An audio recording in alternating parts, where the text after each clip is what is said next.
value from success, growth in discovery. Golden Arrow Resources is a well-funded gold-copper exploration company with proven management and prospective properties in Chile, Argentina, and Paraguay. Golden Arrow trades on the Toronto Venture Exchange, symbol GRG, on Frankfurt, symbol G6A, and the OTCQB, symbol GARWF. For more information, visit us at goldenarrowresources.com or call Sean at 778-686-0135. You're listening to HowStreet.com radio, available online at TalkDigitalNetwork.com. Welcome to HowStreet.com radio, the online source for market opinions. Here is Jim Goddard. My guest is Mike Swanson, editor of WallStreetWindow.com. Welcome back to the show, Mike. Oh, it's great to talk to you. Interesting times, as always, that we're in. Well, we had, I think, 3 or 4 days of very downward action on the major markets. A big bounce back today, but is this enough to have people very nervous? Well, I would say it depends on what you're doing. Because the market obviously has had a very big rally since March. And when a market rallies for that long of time without any real pullback and going straight up, some stocks really going straight up, what tends to happen is some people start to take risks that they really should not be doing. They may go on margin. They may buy stocks that they put too much of their money into, or they might go wild buying a lot of call options. And there's an interesting article out before the market fell last week, 2 weekends ago, saying that there was actually record call buying on NASDAQ stocks in the U.S. stock market. More money was going into calls than ever before, and 90% of calls expire worthless. So I think that was a sign that, look, there are some people really getting out of control in the amount of risks they're willing to take in the market. And when that tends to happen, you can get sudden draft downs or pullbacks, and that's certainly what we got. Now, I'm not personally worried about it. I wasn't doing any of those things. And I'm also personally fairly well diversified, in commodities, in stocks, in bonds, to a certain extent, even though I don't think they're good investments. But I've got my money really divided up into multiple things. Most Americans don't. And they're the ones I'm really more worried about. If someone's 100% invested in the stock market, I don't think that's good in the long run. I don't think we're about to crash or something, but it's just not where you want to be over the next several years. And I think the most noteworthy thing about what has happened is the drop in the market over the past couple of days was driven by selling in the big cap tech stocks. Stocks like Apple in particular. It was actually down 7% on Friday last week. It went up to 140 and now it fell to 110, but today it's only up 4%, even though it had several days down much more. Tesla is a more extreme version of that, because Tesla was down 20% yesterday. Now it's up 7%. Well, it's only taken back a part of yesterday's losses. Much less, it doesn't even compare to the losses over the past week. It hit roughly $500. It's had a reverse split, a stock split. It went to 500 and fell all the way down to 325, and now it's only up $23 from that low. That's not really that much of a bounce. And these are two stocks that I would say were among the most fascinating to people trying to buy at the end of the most recent rally move. They got drawn into the news of the stock splits, and the stocks ran up into the split day and then dumped. And there was some hope that the S&P 500 would even include Tesla in its average, and they decided not to. I think for good reason, because Tesla just doesn't make the type of profits that most S&P 500 companies make. It's also had a history of controversy, and even the CEO, Elon Musk, has been sanctioned by the Securities Commission for things he did on Twitter and statements he's made. So that kind of stuff, I think, made the S&P very hesitant. But they want companies that make profits, which Tesla does not. Now, the thing about all this, the point of this is that these are two stocks that got hit really hard. They're not, and they're very popular, and they're barely bouncing at the moment. And I think there's better buys for people to be making. And when you get pullbacks in the market, the thing to do is to look for what are the best buys. And often or not, they're not the stocks that went up the most at the end of the most recent rally. Also, with Tesla, the car company, if you look at, I don't know, did that drop in share prices drop below being the most capitalized car maker in the world? Oh, it still is. That's a testament to how much it went up. It's still at a huge valuation, even with the drop. Just because a stock pulls back 30-40% doesn't necessarily mean that it's yet cheap. And Tesla, I'm trying to give you the exact numbers. My computer's a little slow, but its price to sales ratio is still well over double GM and Ford and other companies that I think are better investments. Like, to put it another way, for one share of Tesla you could buy you could probably buy a stock in every other major car company. Is that the strategy a person should take? Or again, I think millennials are fascinated with anything that's high tech. Is that the case? Well, if I wanted to invest in the car industry, I wouldn't buy Tesla. I would buy GM, Ford, other companies that build parts, Goodyear, for example. I just don't think Tesla makes a lot of sense, but it's a pure momentum play.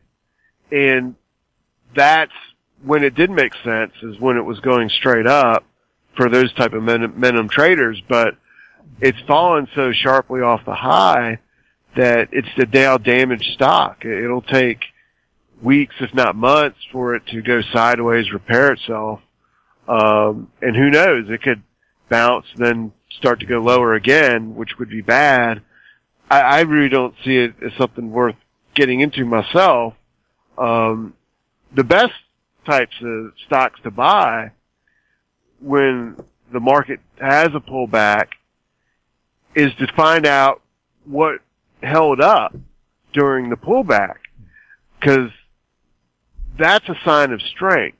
If there's a lot of selling in the stock market and there's a stock that actually goes up during that decline, that's a sign that the smart money isn't deterred and there aren't any weak hands in the stock. And interestingly enough, I know your show specializes in it, and so does HowStreet.com, and I got a lot of investments myself in the sector. That's mining stocks. Barrick Gold, for instance, is up almost 4% today, but it's higher than it was all of last week, whereas Tesla is like over 25% lower from its high last week. Barrick is above it. Wheaton Precious Metals is also up 5% today, up more than Tesla in a single day, and above the high of last week too. That's the kind of situation I'm interested in, stocks that barely pulled back when the stock market got hit and now are going through the high of last week already. Those are what are likely to be the leaders going forward.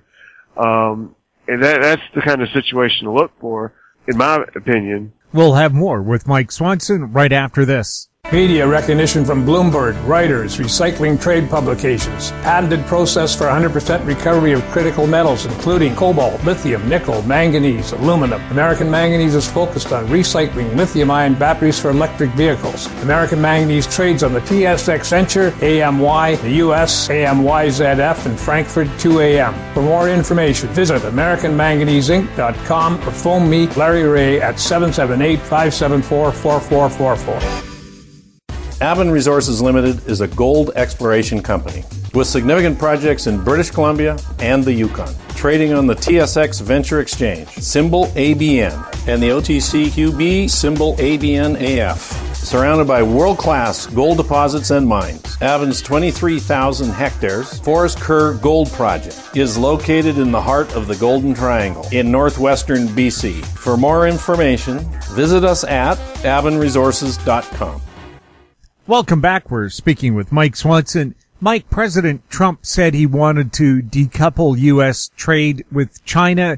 Is that why the major stock markets got so nervous last week and the start of this week? Well, it's hard to, there's a lot of potential bad news. It's hard to know exactly what the one news item was, or if there was one at all. The underlying fundamentals of the U.S. economy are awful. Had the worst contraction ever in GDP in a 6-month period in the first half of this year. We still have mass unemployment, and the Federal Reserve itself is projecting that the economic bounce off the low that we're sort of still in is going to actually fizzle out by the end of the year. And then we'll have like 2% GDP growth next year. That's not exciting. And the earnings for most companies are shrinking. And 20% of American companies are now zombie firms that are only able to use their revenue streams to finance their debt. They're unable to invest. They're unable to innovate. They only exist now as zombies. A more negative view would call them parasites, because the Treasury Department is helping them by buying their bonds, their corporate bonds, and PPP bailout programs. So they're a burden now, not a plus. And this is a situation we've been in, though, for several months, and it hasn't impacted the stock market. The stock market went up anyway. And with that, and then you mentioned this piece of news of China that hit the headlines. It reminds me a lot more of, we'll have to do this a long time, but March, April 2000, because going into those months, the stock market, and the NASDAQ in particular, was going straight up into March, and there are many stocks that had no earnings at all that went up like Tesla went up. And then in March, they suddenly stalled out, the NASDAQ fell almost 20%, I think like 16, the S&P was 16 in April. Then it bounced, but there was no news behind that drop. And by the end of the year, everything was going lower. But what it happened was these stocks were going up without real earnings and pure momentum, just people buying the prices because the prices were going up. And then it all suddenly stalled out, and that was the end of it. And a similar thing actually happened to Bitcoin. Bitcoin has no earnings, doesn't pay a dividend. It's virtual currency. And it did that in 2 years ago in 2018.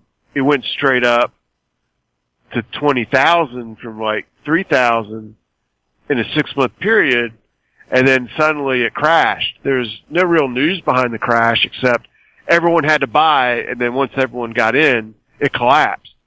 So I think perhaps the news that ended everything was the stock splits on Apple and Tesla, because here is a piece of news that fundamentally made absolutely no difference at all for these two companies, and yet it helped create a final mania of people having to throw whatever money they had left that were active in the markets into those two stocks. So I think the rally ended because for now, the buying power of the masses got exhausted, and then some bought in top, some went crazy on margin and so forth, and they got to sell in panic. But now we're in a situation where the market's trying to stabilize. You know, we're up a little bit today, after having fallen. So now it's like, what's going to happen next? Are we going to go sideways for a couple weeks, then start going up to new highs again? In the face of bad news, in the face of the news like you stated, are brought up about China. That's bad news. In fact, the trade deficit with the U.S. and China is at new highs right now. So the tariffs backfired as far as cutting the deficit, and that's not good for the U.S. economy. We've got a potential election dispute in November where Trump has basically set it up that he's going to dispute the election if he loses on the basis of mail-in ballots. And then we got the problem of the sluggish economy, and we also got the virus situation in the fall. It could get worse. That's what the government's actually projecting, that it's not going to go down, but going to get worse into the end of the year, and then likely go down dramatically. But that's next year. So the next few months, I don't see much positive news out there. Earnings are going to be, no growth. So compared to last year, so what's going to happen? Are we just going to hold up here and then start lower? There's no reason the stock market can't give up half the gains it made since March. That would be normal even in a bull market, just to fall down to the 150-day and 200-day moving averages. That would be the NASDAQ going to about 9,500 when it's about 11,000 now. And that to me would mean that stocks like Tesla and Apple are actually the most risky stocks to own at the moment. And if the market just pulls back that much, I would look for the Federal Reserve to come out and talk dovish, talk about printing more money, maybe even talk about yield control, which they buy more treasury bonds to keep rates at zero. All that kind of talk would be more bullish for gold and silver. So in my view, those are still remain the best things to buy, held up best on the rally, and they could even go up if the stock market just gives up more of the gains on the rally. I don't think we're heading for a crash like of March, but I do think that the stock market, it does not have a green all buy signal yet. I would call it yellow, and yellow doesn't excite me, whereas gold and silver, they seem to put green in people's wallets. Silver, for example, went up to 30 when it was at 12 in March, a massive gain, a gain just as big as what Tesla made, and silver pulled back to $26. Silver didn't fall like Tesla fell, and went up more, or just the same about as Tesla. So that's a good investment, in my view, and silver mining stocks will go up even more than the price of silver. So there's things to me that are exciting, and there's other pockets of interest. For example, oil fell 7% yesterday. That's a big drop in the price of oil, but oil stocks barely fell at all. So maybe there's something positive going on with oil stocks where when oil is dropping, the stocks hold up. That's an interesting potential divergence. That's the kind of stuff I like to buy into or look at, not chasing Tesla and stock splits.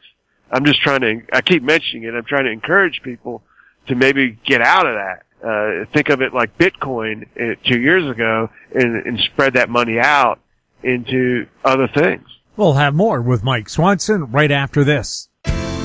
Engineer Gold Mines is focused on the exploration and development of the historic high-grade Engineer Gold Mine situated 32 kilometers southwest of Atlan, British Columbia. Engineer Gold Mines is fully permitted for surface and underground exploration with the drill program now underway. Engineer Gold Mines Limited trades on the TSX Venture Exchange, symbol EAU. For more information, please visit us at engineergoldmines.com. Don't miss out. Stay informed. Receive the HowStreet.com weekly recap with thought-provoking podcasts, radio, and articles delivered to your inbox. Sign up for the HowStreet.com weekly recap on our homepage at HowStreet.com. Welcome back. We're speaking with Mike Swanson. Mike, the Saudis are talking about dropping their prices. What's that going to do to the North American oil patch? Well, that's the thing about oil is that it's kind of like about as the news flow is very negative on oil. The price of oil is around 37 right now. It got up to almost 45, and the Saudis news tells us, look, there's not immediate upside in the price of oil. It's likely to remain sluggish, and there are a lot of oil companies that are going to go under. They crashed in March, and they've barely been able to go up. For example, I'll just mention, I don't know if it's going to go bankrupt when I say this, but just to mention one that's crashed, BBT, the Prudhoe Bay Royalty Trust, it was at $8 in January, and it fell to $3 in March, and now it's under $2. So that's one that just has a terrible chart. You know, when I say the sector is holding up, that one isn't. But some other energy stocks are holding up.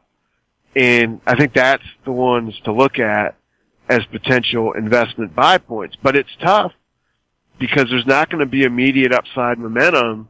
You know, these stocks aren't going to turn into Tesla tomorrow. They're not going to turn into the price of silver or a silver stock.